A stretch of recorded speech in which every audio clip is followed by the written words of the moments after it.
धूप से सराबोर आंगन में नानी शांति से बैठी हैं। उनके चारों ओर उनका मोर ग्रेसफुली नृत्य कर रहा है। कोमल स्नेह से नानी मोर को अनाज अर्पित करती है। उनके बीच गहरे प्रेम का बंधन उनके संवाद में स्पष्ट है।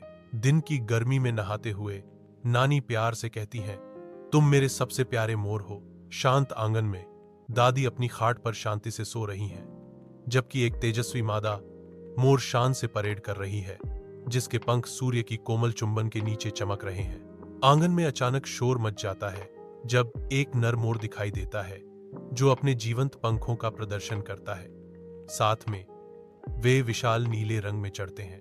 शोर से जागकर दादी का दिल टूट जाता है जब उसे एहसास होता है कि उसकी मादा मोरनी चली गई है।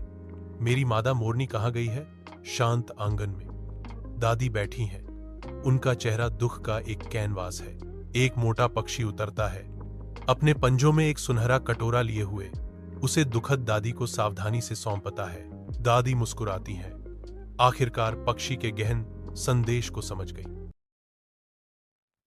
खिलौनों से भरे कमरे में एक बच्चा खुशी से अपने खिलौने के घोड़े पर दौड़ता है। बच्चे की आवाज गूंजती है, मेरे घोड़े को हिलाओ, टिक टिक टिक, हम कहां जा रहे हैं? वह गाता है, अपनी कल्पनाशील साहसिक यात्रा में खोया हुआ। कमरा उसकी मासूम खुशी से गूंजता है। एक सनक भरी यात्रा में एक बच्चा दिल्ली की जीवंत सड़कों पर दौड़ता है। इंडिया गेट दूरी पर मैजेस्टिकली खड़ा है। बच्चा बंबई में अपनी साहसिक यात्रा जारी रखता है। उसके पीछे भारत का प्रतिष्ठित गेटवे उगता है।